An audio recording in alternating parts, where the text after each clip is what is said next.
Exercise 1A, question number 3.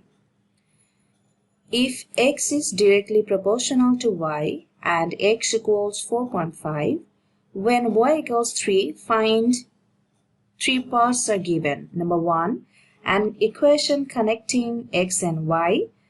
3, 2, the value of x when y equals 6.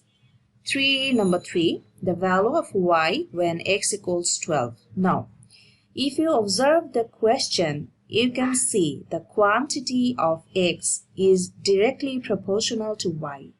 So, we can write the equation as x is proportional to y.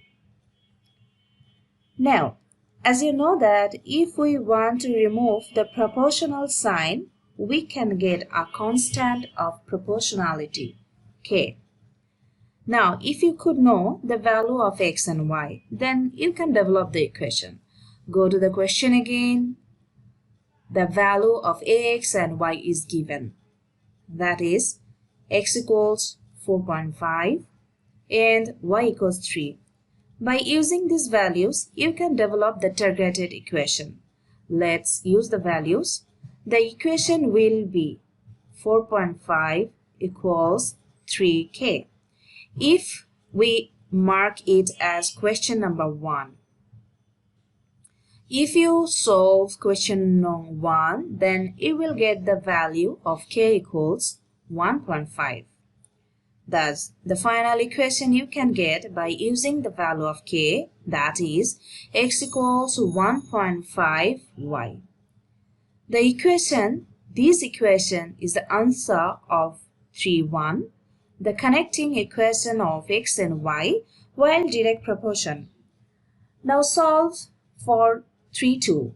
The question is, find the value of x when the value of y is given, that is 6.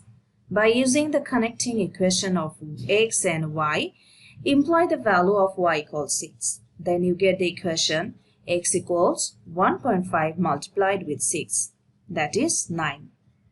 For number 3. You have to find the value of y when x equals 12. By using the same equation, we can find the value of y.